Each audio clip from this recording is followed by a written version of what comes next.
اعوذ باللہ من النار ومن غصب الجبار ومن شر الکفار العزت للہ الواحد القہار واعوذ باللہ من الشیطان اللعین الرجیم بسم اللہ الرحمن الرحیم الحمد للہ رب العالمین والصلاة والسلام والتحیۃ والاکرام علی من اختار من شجرۃ الانبیاء مشکاۃ الضیاء والکتاب الہادی والمنہاج البادی مولانا و مولا الکونین جد الحسن والحسین ابی القاسم المحمد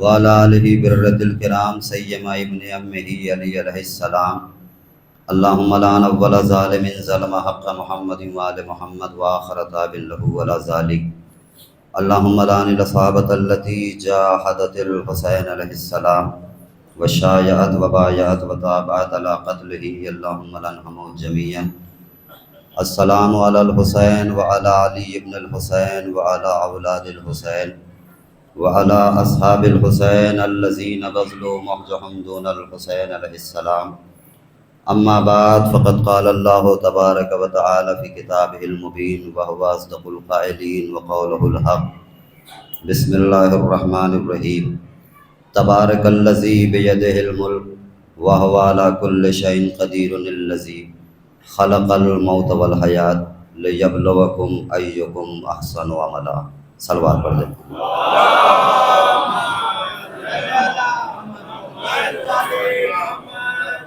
آپ حضرات سے التماس ہے کہ ایک مرتبہ سورہ الحمد اور 3 مرتبہ سورہ اخلاص کی تلاوت فرما کر کے مرحومہ خورشید بانو بنت عبدالغفور ان کی روح کو احسال فرمائے۔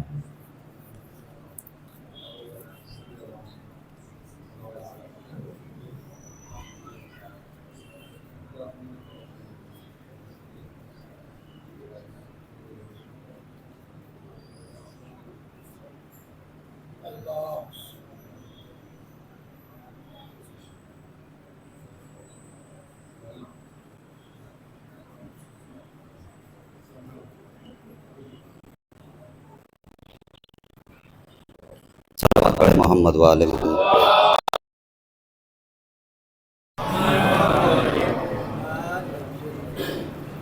حضرات گرامی قدر، عزاداران سرکار سید الشہداء، موالیان حیدر کرار، بزرگان قوم و ملت،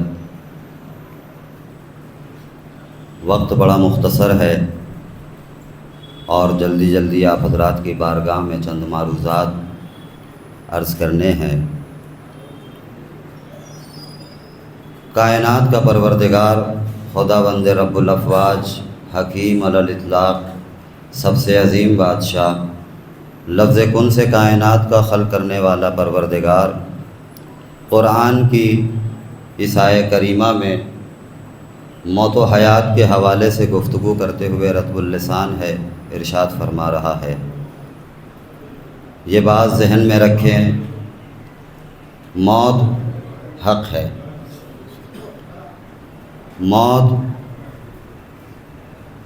ایک ایسی شے کا نام ہے کہ جسے سب نے تسلیم کیا، علماء، شعراء، اردو ادب جاننے والے اور ناظمین حضرات تشریف فرما ہیں، تو مجھے نہیں لگتا کہ بہت زیادہ توجہات دلانے کی ضرورت ہے۔ موت ایک ایسی شے ہے کہ جسے سب نے مانا، سب نے تسلیم کیا، سب نے ایکسیپٹ کیا۔ اس نے خدا کی وحدانیت کو مانا ہو یا نہ مانا ہو، رسول کی رسالت کا اقرار کیا ہو یا نہ کیا ہو، لیکن تھک کر مجبور ہو کر کے اس نے مانا کہ موت آنی ہے، اس لیے کہ ہم سے جو پہلے تھے انہوں نے اپنی آنکھوں سے دیکھا کہ وہ اب اس دنیا میں نہیں۔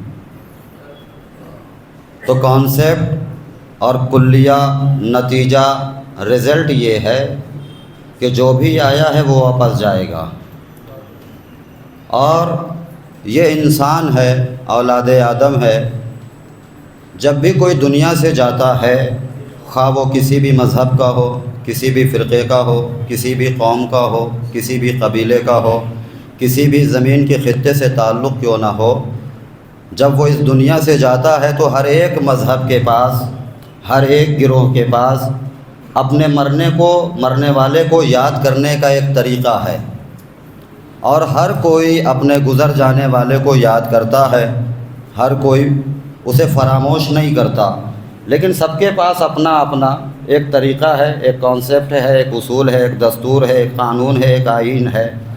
سب یاد کرتے ہیں اور یاد ہم بھی کرتے ہیں، لیکن ہم میں اور اوروں میں بہت بڑا فرق ہے، ہم میں اوروں میں بہت بڑا فرق ہے۔ ہم نے جب اپنے گزر جانے والے کو، مرنے والے کو یا مرنے والی کو جب یاد کیا تو ہم نے اپنے یہاں ایک فرش بچھایا اور اسے منسوب غم حسین سے کر دیا۔ ہم نے اسے منسوب غم حسین سے کر دیا، حالانکہ یہ بہت بڑا غم ہوتا ہے، بھائی کا بھائی سے جدا ہو جانا، باپ کا بیٹوں سے جدا ہو جانا، بچوں کے سر سے ایک ماں کے سائے کا اڑ جانا، شوہر کے ساتھ سے شریک حیات کا جدا ہو جانا، ایک بہت بڑا غم ہے، اور یہ غم پہاڑ کی مانند ہوتا ہے، بہت عظیم غم ہے۔ اسے محسوس وہ کرتا ہے جس کے ساتھ گزرتی ہے، توجہ ہے نا، بہت بڑا غم ہوتا ہے۔ لیکن ہم کیا کریں؟ ہم نے اپنے غم کو دیکھا تو پہاڑ کی مانند پہلے مرحلے پہ نظر آیا، لیکن ہم نے اپنے غم کو دیکھنے کے بعد ہم نے کربلا کے غم کو دیکھا تو ہمیں اپنا غم قطرے کی مانند نظر آیا، اپنا غم قطرے کی مانند نظر آیا، کربلا کا غم سمندر کی مانند نظر آیا۔ اب سمجھ میں آیا، جب ہم اپنے مرنے والے کو یاد کرتے ہیں تو فرش کو منسوب غم حسین سے کیوں کرتے ہیں؟ اس لیے کہ ہمیں اپنا غم قطرے کی مانند نظر آیا، کربلا کا غم سمندر کی مانند نظر آیا، اور قطرے کی بقا یہ ہے کہ اسے سمندر سے ملا دیا جائے۔ صلوات پڑھ دے محمد وآل محمد۔ قطرے کی بقا یہ ہے کہ اسے سمندر سے ملا دیا جائے۔ اچھا آپ کمال دیکھیں، آج زمانے کا دستور اٹھا کر کے دیکھ لے، وقت بہت کم ہے، مذہب، فرقہ، ملت جو بھی ہو آپ اٹھا کر کے دیکھ لے، سارے کے سارے دعوت دے رہے ہیں، آؤ ہمارے پاس آؤ، آؤ ہمارے پاس آؤ۔ بھائی فائدہ کیا ہے؟ بینیفٹ کیا ہے؟ آپ ہمیں استفادہ کیا دیں گے؟ کہنے لگے ہم زندگی دیں گے۔ توجہ ہے نا بھائی، دنیا کے تمام مذاہب نے آدم کو دعوت دی اپنی طرف، یہ کہہ کر کے آؤ ہماری طرف۔ واحد مذہب تھا اسلام جس نے زندگی کے نام پہ نہیں، موت کے نام پہ بلایا۔ توجہ ہے، کہنے لگا فتمنوا الموت ان کنتم صادقین، مرنے کی تمنا کرو۔ سارے مذاہب وہ ہیں جنہوں نے دعوت دی ہے زندگی کے نام پہ، مذہب اسلام وہ تھا جس نے دعوت دی ہے موت کے نام پہ، اور جب نتیجہ اٹھا کر دیکھے جنہوں نے زندگی کے نام پہ دعوت دی انہیں موت آ گئی، جس نے موت کے نام پہ دعوت دی انہیں زندگی مل گئی۔ جنہوں نے زندگی کے نام پہ انہیں موت مل گئی، ہے نا؟ اور اب منزل شروع ہو رہی ہے، یہ خطابت نہیں، ذمہ داری نہیں، جانبداری نہیں، یہ میری محبت کا تقاضا نہیں۔ پڑھے قرآن کی آیت، ایک جملہ میں عرض کروں، ہمارے پاس ساری عقیدتیں، سارے عقائد، زندگی کا ایک ایک لمحہ ہم نے قرآن کی آیتوں سے لیا ہے، مزاروں سے نہیں لیا ہے۔ بھائی ارشاد ہو رہا ہے، تبارک الذی بیدہ الملک وہو علی کل شیء قدیر الذی خلق الموت والحیات۔ تبارک الذی بیدہ الملک، وہ اللہ بابرکت ہے، صاحب برکت ہے، جس کے قبضہ قدرت میں کل کائنات ہے، اور اسی پروردگار نے موت کو بھی پیدا کیا، حیات کو بھی پیدا کیا۔ لیکن گفتگو کا آغاز کہاں سے ہو رہا ہے؟ کہنے لگا تبارک الذی، کہ وہ پروردگار صاحب برکت ہے۔ مسلسل میں اکثر وہ چہرے دیکھ رہا ہوں، وہی افراد ہیں کہ جو خمسہ مجالس میں تشریف لا رہے سجادیہ مشن میں، اور میں مسلسل عرض کر رہا ہوں کہ پروردگار عالم قرآن مجید میں جب کہیں اپنا کوئی نام استعمال کرتا ہے نا تو اس کا ایک ریزن ہوتا ہے، ایک سبب، غرض و غایت، وجہ ہوتی ہے۔ اللہ یوں ہی نہیں استعمال کرتا۔ اللہ کیا کہہ رہا ہے؟ تبارک الذی، میں پروردگار برکتوں والا ہوں، میں پروردگار صاحب برکت ہوں۔ اور کب کہا صاحب برکت؟ جب اپنا اس نے انٹروڈکشن کروایا، تعارف کروایا کہ میں نے پروردگار نے موت و حیات کو بنایا۔ توجہ ہے نا؟ اب آپ جا کر کے پورا قرآن مجید دیکھ لیں کہ اللہ نے حضرت آدم کو بنایا، اپنے آپ کو بابرکت نہیں کہا۔ نوح کو بنایا، بابرکت نہیں کہا۔ زمین و آسمان بنا دیے، بابرکت نہیں کہا۔ نہیں اور آگے کی منزلوں میں آ جائے، آدم کو بنایا، بابرکت نہیں کہا۔ آدم کو صاحب صفت بنا دیا، بابرکت نہیں کہا۔ نوح کو بنایا، بابرکت نہیں کہا۔ نوح کو صاحب نجات بنا دیا، بابرکت نہیں کہا۔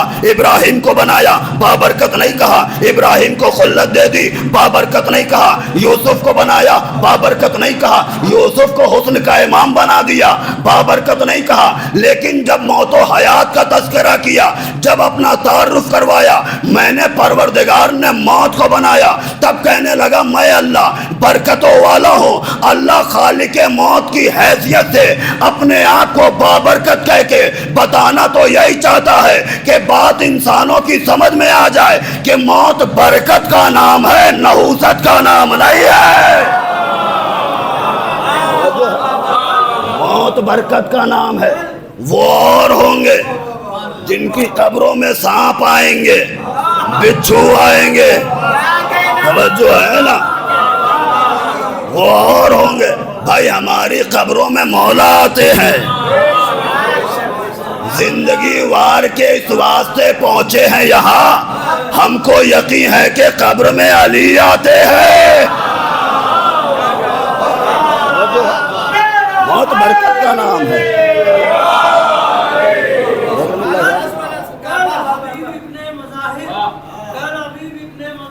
خاک میں مل جائیں گے اور حسین ابن علی سے دوستی رہ جائے گی، اور جانتے ہیں اور موت تو مرحوم ہے، اور آئے تھے یہی سوچ کر کہ جانب شبیر جا کے زندگی رہ جائے گی۔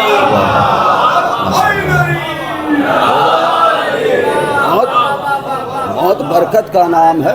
بھائی برکت کے معنی ہے بڑھ جانا، برکت کے معنی ہے مزید ہو جانا، برکت کے معنی ہے بینیفٹ، برکت کے معنی ہے۔ اللہ کہہ رہا ہے میں نے موت کو برکت بنا کے پیدا کیا ہے۔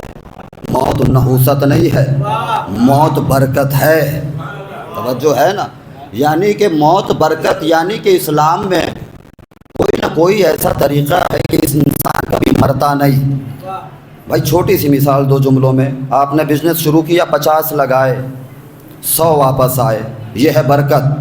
50 لگائے، 25 واپس آئے، یہ ہے نحوست، یہ ہے لاس۔ توجہ ہے نا؟ اللہ کہہ رہا ہے موت برکت ہے، تو اب تلاش کرے کہ وہ کون سا طریقہ ہے کہ انسان کبھی مرتا ہی نہیں۔ توجہ ہے؟ تو ایک آیت ملی قرآن میں، سورہ آل عمران 3 سورہ 169ویں آیت، ارشاد ہوتا ہے لا تحسبن الذین قتلوا فی سبیل اللہ امواتا، لا تحسبن الذین قتلوا فی سبیل اللہ امواتا بل احیاء، خبردار جو سبیل الہی پہ مر گئے انہیں مردہ نہ سمجھنا۔ اچھا کمال ہے، آپ دیکھیں کہنے لگا لا تحسبن الذین، خبردار سوچنا بھی نہیں، گمان بھی نہ کرنا، اس بات کو اپنے ذہن کے نزدیک بھٹکنے بھی نہ دینا۔ کس بات کو پروردگار کہا؟ جو سبیل الہی پہ مر گئے انہیں مردہ نہ سمجھنا، بلکہ یہ سارے کے سارے زندہ ہیں۔ تو بھائی قرآن نے بتایا نا کہ سبیل اس کیفیت کو کہتے ہیں جو انسان کو کبھی مرنے نہیں دیتی۔ ادھر انسان سبیل پہ مرا، ادھر اسے پرماننٹ لائف مل گئی، حیات جاویدانی مل گئی، حیات ابدی مل گئی۔ سبیل اس کیفیت کو کہتے ہیں جو انسان کو کبھی مرنے نہیں دیتی۔ اب تلاش کرے اسلام میں وہ کون سی کیفیت ہے جو انسان کو کبھی مرنے نہیں دیتی۔ تو کیا نبی نے فرمایا حالت نماز پہ مر جاؤ زندگی مل جائے گی، حالت روزہ پہ مر جاؤ زندگی مل جائے گی، حج کرتے ہوئے مر جاؤ زندگی مل جائے گی؟ نبی نے 63 سال میں 7 مرتبہ فرمایا الا من مات علی حب آل محمد ماتا شہیدہ۔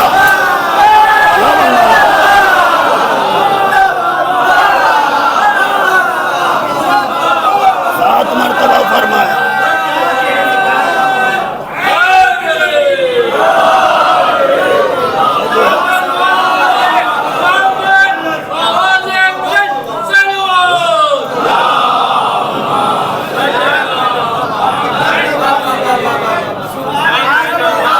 دیکھ رہے ہیں اللہ ونن مات علی حب آل محمد ماتا شہیدہ. آج ہی اہل بیت کی محبت پہ مر جاؤ, آج ہی قیامت تک کی زندگی لے جاؤ. ایک صلوات پڑھ دے محمد و آل محمد پہ.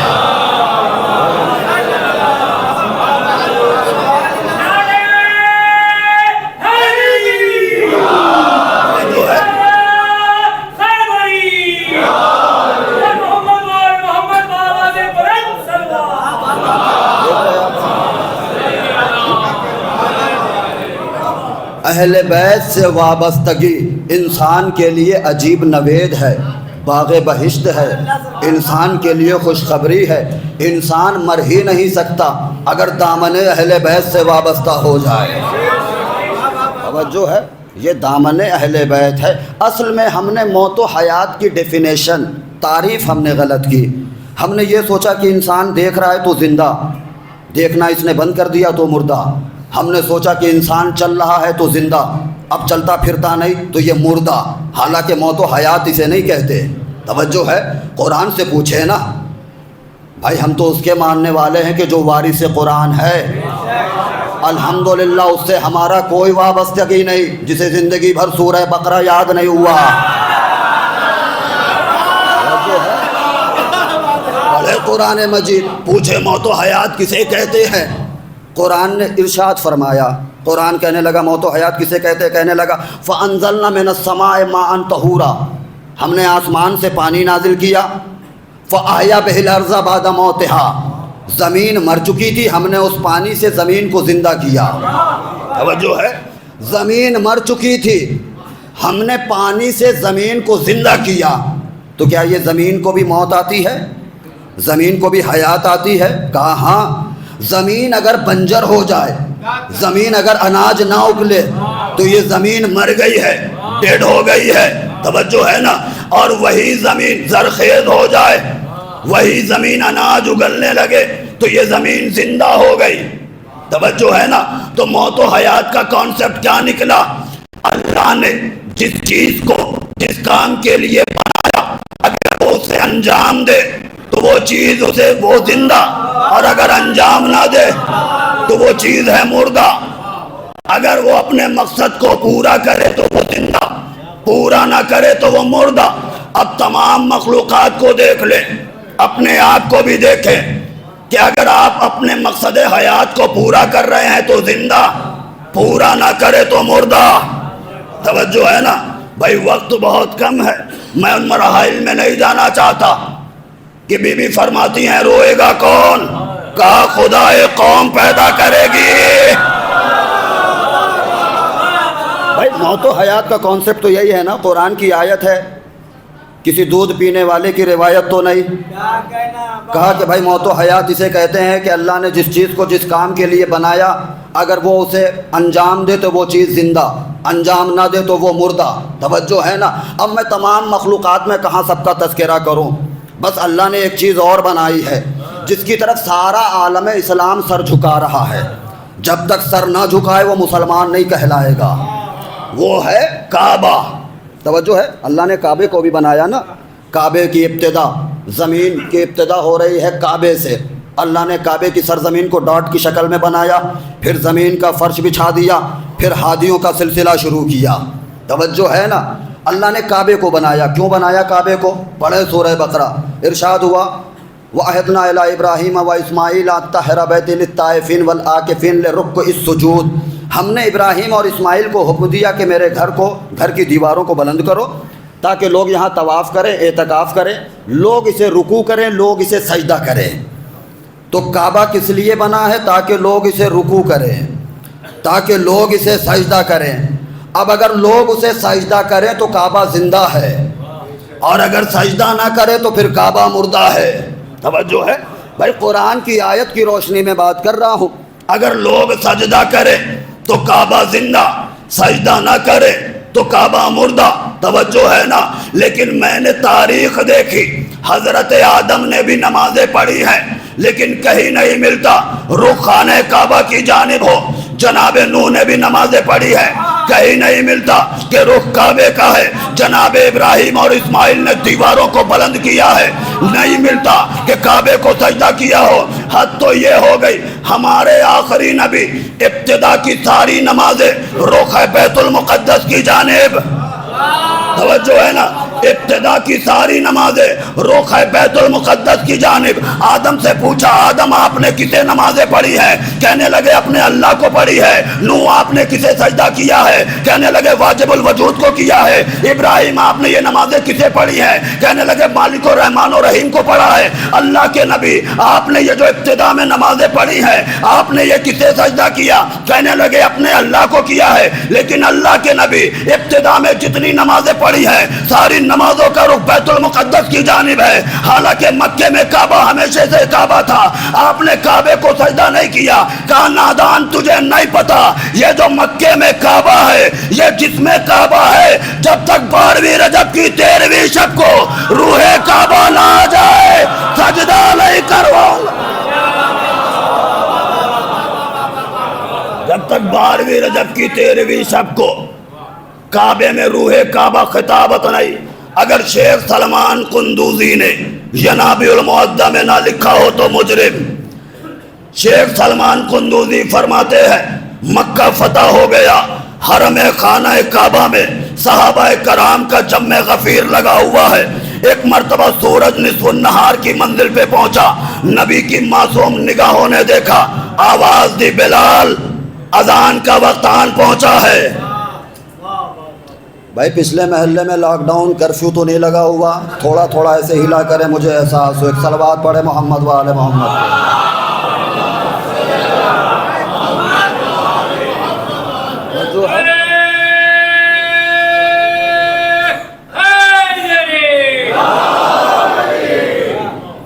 نبی کی معصوم نگاہوں نے دیکھا، آواز دی بلال اذان کا وقت آن پہنچا ہے، بلال ذرا اذان تو دو۔ ایک مرتبہ بلال جتنی تیز چل سکتے تھے بلال چلے، اس لیے کہ اوروں کو دوڑنے کی عادت تھی۔ بلال چل سکتے تھے، بلال چلے۔ اور ایک مرتبہ جب منظر دیکھا، نبی سے فرماتے ہیں اللہ کے نبی جب مدینے میں ہوتا تھا اذان کا حکم دیتے تھے، میں مسجد کے مانچے پہ کھڑا ہو جاتا تھا، اذان دیتا تھا۔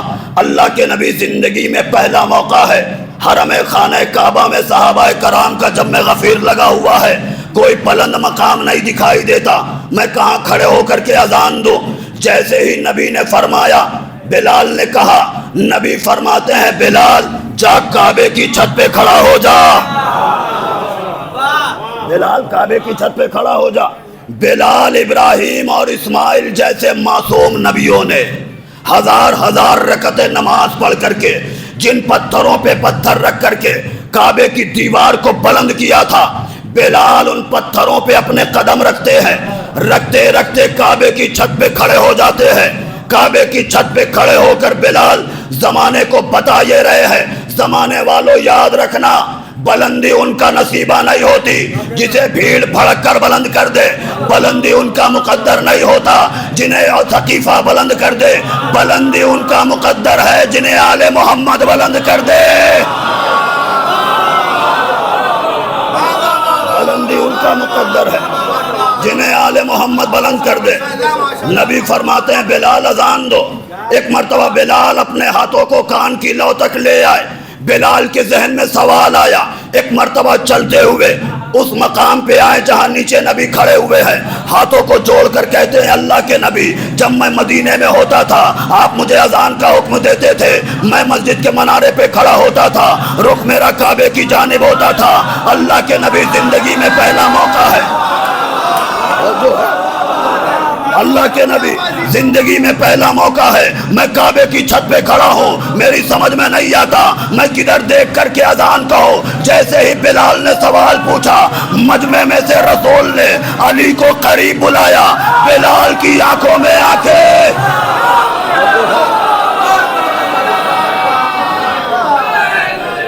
جیسے ہی سوال کیا ایسے ہی سوال کیا، نبی نے صحاباؤں کے جمع غفیر میں سے علی کو قریب بلایا، بلال کی آنکھوں میں آنکھیں ڈال کر کہا بلال علی کو دیکھتا رہے، اذان دیتا رہے، جس پہ تو کھڑا ہے وہ جسم کعبہ ہے، روح کعبہ علی۔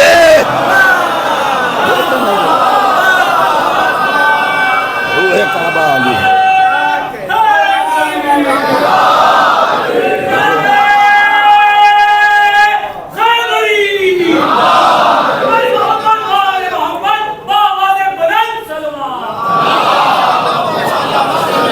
دیکھیں آپ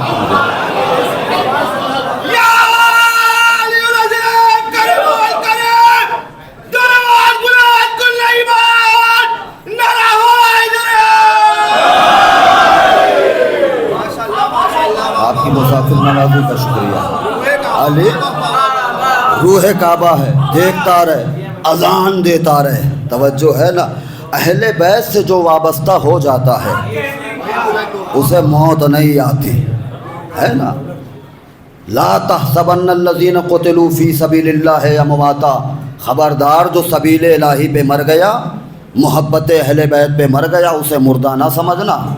اور دلیل دی قرآن نے، کہنے لگا عند ربہم یرزقون، وہ اپنے رب کی بارگاہ سے رزق پاتے ہیں۔ اب اللہ جانے آپ کہاں تک پذیرائی کرے، وہ اپنے رب کی بارگاہ سے رزق پاتے ہیں۔ کون؟ جو محبت الہی میں مر گئے، انہیں کہا جاتا ہے شہید۔ توجہ چاہ رہا ہوں میں، تو یہ تعریف شہید کی ہے کہ وہ رب کی بارگاہ سے رزق پاتا ہے، لیکن جو سید الشہداء ہوتا ہے نا، وہ رزق پاتا نہیں ہے بلکہ رزق بانٹتا ہے۔ بھائی یہی وجہ ہے، ایک طرف لوگ لے کر کے کھڑے ہیں کعبہ، کہنے لگے بھائی یہاں پہ آؤ، توجہ ہے نا۔ ایک طرف ہے کربلا، بھائی کعبہ بھی کاف سے ہے، کربلا بھی کاف سے ہے، ایک کعبہ ہے ایک کربلا ہے۔ یہ تمہیں غلط فہمی ہو گئی ہے کہ یہ الگ الگ ہے۔ ارے کعبہ باپ کا ہے، کربلا بیٹے کی ہے۔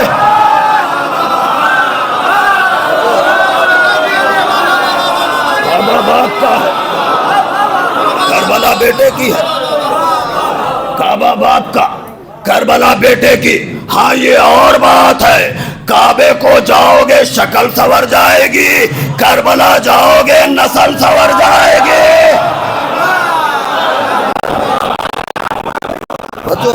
آپ ایک طرف عالم یہ ہے کہ 25 لاکھ کا مجمع، بورڈ لگ گیا اوور فلو، جو ہے 25 لاکھ کا مجمع۔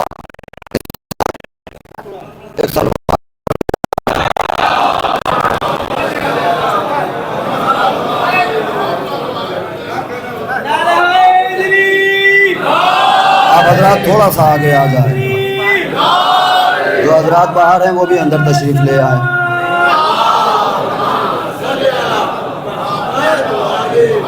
دیکھ رہے ہیں آپ، 25 لاکھ کا مجمع، بورڈ لگا ہوا ہے اوور فلو، توجہ ہے۔ اور اس سال کی رپورٹ جا کر کے دیکھیں، 18,01,000 تو وہ اموات ہوئی ہے کہ جو وہاں کی گورنمنٹ نے ہمیں بتایا، توجہ ہے۔ اور سوشل میڈیا نے جو بتایا وہ 5,000 کے اوپر ہے، توجہ چاہ رہا ہوں میں۔ ایک طرف میکسیمم 25 لاکھ مجمع اوور فلو ہو گیا، ایک طرف عالم یہ ہے کہ مجمع روز بروز، یہ جو 5 کروڑ آپ سنتے ہیں نا، یہ وہ تعداد ہے کہ جو ایمبیسیز ویزا پاس کرتی ہیں، توجہ ہے۔ مجمع 12 کروڑ سے زیادہ ہے، 12 کروڑ سے زیادہ۔ اور عالم یہ ہے، آپ حضرات گئے بھی ہیں، حج بھی آپ نے کیا، عمرہ نے بھی کیا، بہت سے لوگ بزنس کے لیے جاتے ہیں، جاب کے لیے جاتے ہیں، ہے نا، جائیں جا کر کے دیکھیں۔ عالم یہ ہے کہ عام دنوں میں اگر ٹیکسی 5 درہم، حج کا مہینہ 8 درہم، توجہ ہے نا، عام دنوں میں ڈش اگر 2 درہم، حج کے موسم میں 3 درہم، ہوٹل اگر 10 درہم، حج کے عالم میں پتہ چلا 15 درہم۔ اور ادھر عالم یہ ہے، نہ ٹیکسی والا پیسہ لے رہا ہے، توجہ ہے نا۔ عالم یہ ہے کہ مومنین اس کیفیت میں کھڑے ہیں، اپنے جوتے زائرین ہمیں دے دو، ہم سروں کا تاج بنا لیں۔ توجہ ہے نا؟ نہ معلوم یہ ہوا کہ کھانے کا پیسہ، معلوم یہ ہوا کہ نہ ہوٹل کا پیسہ، نہ سواریوں کا پیسہ، نجف سے لے کر کربلا، مجھ سے بہتر آپ جانتے ہیں 84 کلومیٹر دسترخوان پہ کوئی ایسی نعمت نہیں جو اللہ نے اس دنیا میں بھیجی اور وہ نہ ہو۔ توجہ ہے؟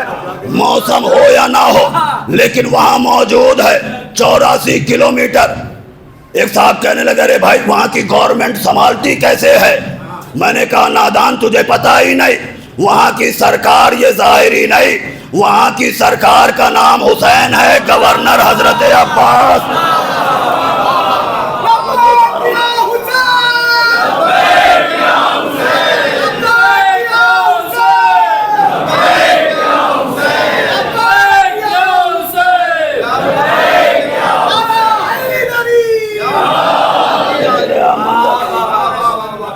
عالم یہ ہے 84 کلومیٹر، ایک طرف 73 فرقوں کا انتظام، 73 فرقوں کا انتظام، ایک طرف ایک فرقہ۔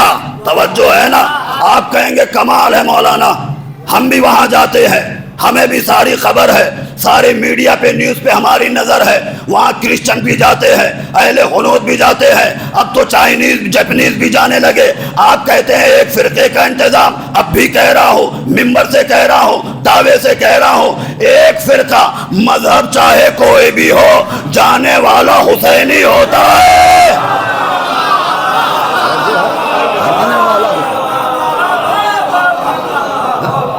ایک طرف 73 فرقہ، ایک طرف ایک فرقہ، 84 کلومیٹر، ہاتھوں کو جوڑ کر کے مولا جب ہم اپنے گھروں سے نکلتے ہیں ہمارے پاس جو کچھ بھی ہے وہ آپ نے دیا ہے، ہمارا اپنا ذاتی کچھ نہیں، سب کچھ آپ نے دیا۔ مولا جب ہم یہاں پہ کہیں جاتے ہیں، زیادہ راہ لے جاتے ہیں، تمام انتظامات کر کے جاتے ہیں، مولا آپ نے یہ 84 کلومیٹر کا دسترخوان کیوں بچھایا؟ کہا تمہیں پتہ نہیں ہے، جب مورخ یہ لکھتا ہے کہ ابو طالب سارے عرب کو کھانا کھلاتا تھا، تمہیں پتہ نہیں ہے، جب مورخ یہ لکھتا ہے کہ ابو طالب سارے عرب کو کھانا کھلاتا تھا تو یہ بددیانت مورخ سوال کرتا ہے ارے سارے عرب کو کیسا کھلاتا تھا؟ تو 1400 سال کے بعد بھی میں 12 کروڑ کو کھلا کر بتاتا ہوں ایسے کھلاتا تھا۔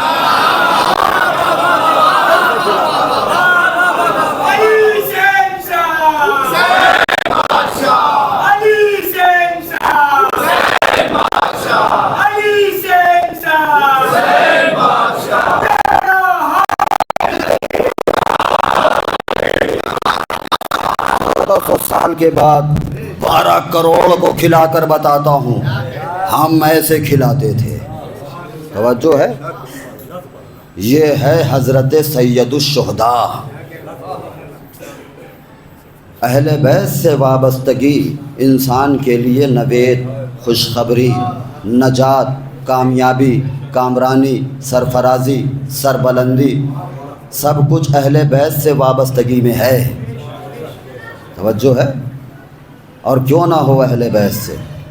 اس لیے کہ روئے زمین انہوں نے کبھی کچھ ایسا نہیں کیا جو مرضی معبود کے خلاف ہو۔ یا میں قرآن کی آیتوں کے ذیل میں ذمہ داری سے عرض کر رہا ہوں، علماء تشریف فرما ہے وما تشاؤون الا یشاء اللہ، ہے نا؟ انہوں نے وہی کیا جو اہل بیت نے چاہا، انہوں نے کبھی اپنے امر کا استعمال اپنی ذات کے لیے نہیں کیا۔ توجہ ہے؟ ورنہ یہ وہ در، یہ وہ گھر، یہ وہ ذوات مقدسہ، ملک الموت آ کر کے دروازے پہ کھڑا ہوا ہے۔ توجہ ہے؟ ابھی آپ ذاکر اول سے سماعت فرما رہے تھے، ماں کے حوالے سے کلام، اشعار۔ دنیا کے مفکرین، دانشوروں نے، صاحبان فکر، صاحبان ذکر نے ایک قانون بنایا کہ موت کی آغوش میں جب تھک کر سو جاتی ہے ماں، تب کہیں جا کر رضا تھوڑا سکون پاتی ہے ماں۔ چونکہ ایک مومنہ کے اصال ثواب کی مجلس ہے جن کے بارے میں بتایا گیا کہ بڑی نیک عزادار مولا کی، کنیز حضرت زینب سلام اللہ علیہا۔ یہ ذہن میں رکھیے گا کہ اگر چاہتے ہو کہ مرنے کے بعد بھی تذکرہ ہو نا، وابستہ ہو جاؤ اہل بیت سے۔ تو قانون یہ بنایا نا، موت کی آغوش میں جب تھک کر سو جاتی ہے ماں، تب کہیں جا کر رضا تھوڑا سکون پاتی ہے ماں۔ لیکن میں کیا کروں، ایک ماں میں ایسی دیکھ رہا ہوں، قبر میں گئی ہے نا تو پسلیاں ٹوٹ چکی ہیں۔ ابھی قبر میں گئے ہوئے کچھ دن ہوا ہے کہ قبر سے بلند ہوتی ہے، بلند ہو کر کے اپنے بابا رسول اللہ کے پاس آتی ہے، آنے کے بعد سے کہتی ہے بابا رسول اللہ میرا حسن تو سفید کفن پہن کر کے آیا۔ ابھی کچھ دن اور گزرے تھے کہ ایک مرتبہ روضہ رسول پہ آ کر کے کہتی ہے بابا اب میں بقیہ میں نہیں رہوں گی۔ بیٹی خیر تو ہے۔ ایک مرتبہ فاطمہ آواز دیتی ہیں بابا میرا حسین اب مدینہ چھوڑ کر جا رہا ہے۔ پتہ ہے آپ کو جب 2 محرم آئی تھی نا، قافلہ ورود کربلا ہوا تھا، خیام نصب ہو گئے تھے، اور حضرت زینب سلام اللہ علیہا جب اپنے خیمے میں گئی نا تو کسی بی بی کے رونے کی آواز آئی، بی بی فوراً باہر آ گئی، پھر قدم اندر رکھا، پھر رونے کی آواز آئی۔ ایک مرتبہ اپنے ماجائے سرکار سید الشہداء کو بلوایا اور فرماتی ہے کہ بھیا یہ عجب سرزمین ہے، میں اپنے خیمے میں جاتی ہوں نا تو مجھے کسی بی بی کی تڑپ کر کے رونے کی آواز آتی ہے۔ بھیا یہ عجب سرزمین ہے۔ حسین فرماتے ہیں زینب تم نے نہیں پہچانا، ارے یہ ہماری اور تمہاری ماں فاطمہ زہرا ہے۔ ارے جب سے ہم نے مدینہ چھوڑا ہے ہماری ماں فاطمہ زہرا بالوں کو بکھرائے قافلے کے پیچھے پیچھے۔ جزاک اللہ۔ مولا آپ کو کوئی غم نہ دے سوائے غم سید الشہداء کے۔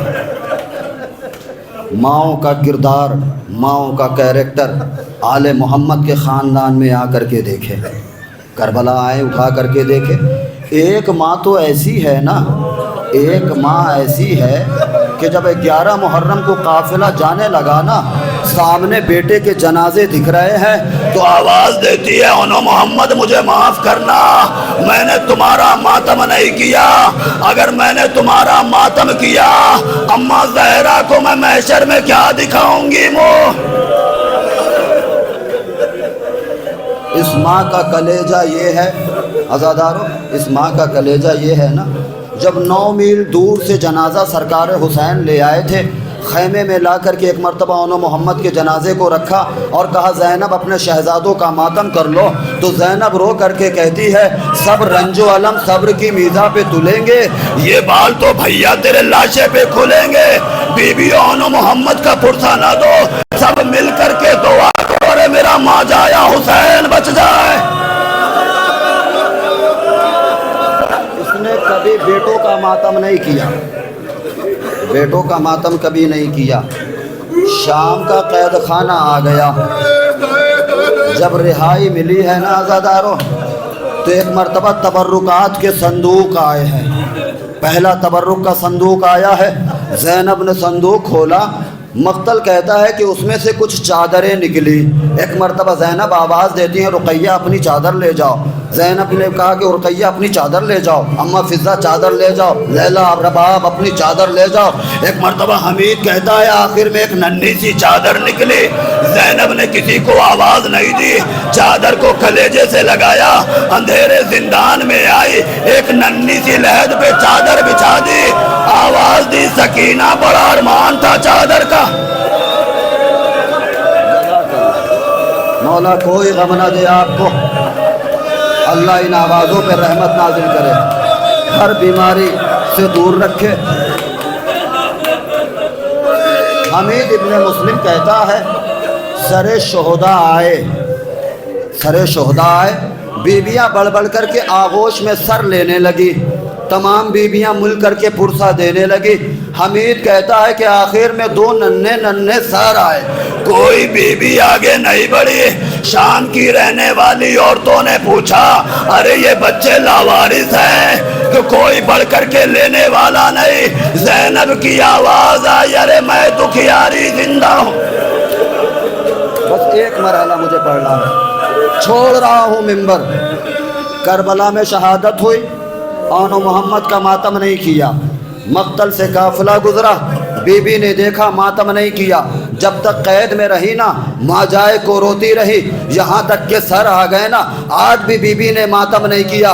لیکن عزاداروں مقتل کہتا ہے جب یہ قافلہ مدینے آیا ہے نا اور مدتوں کے بعد حضرت زینب جب اپنے گھر گئی ہے اور ایک مرتبہ جب حجرے میں داخل ہوئی، دو چھوٹے چھوٹے مسلے دکھائی دیے. زینب کا صبر آج ٹوٹا، بڑھ کر کے کلیجے سے لگا لیا. اولو محمد میں نے کبھی ماتم نہیں کیا، لیکن اولو محمد آج زینب تمہارا ماتم کرے گی. اولو محمد مجھے معاف کرنا، میں اپنے ماں جائے کا غم نہ مانا.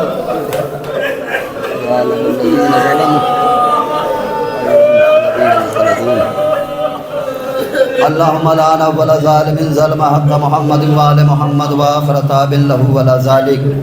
اللهم لعن الإصابة التي جاهدت الحسين عليه السلام وشايعت وبايعت وتابت على قتله. اللهم لعنهم جميعا.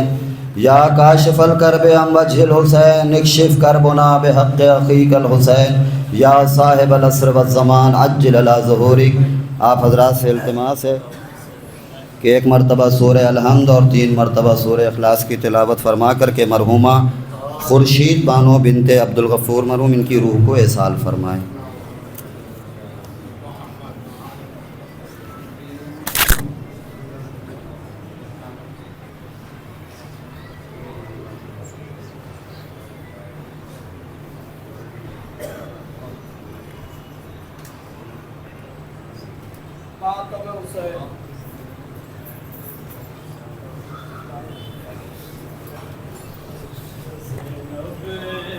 السلام عليكم أئمة الهدى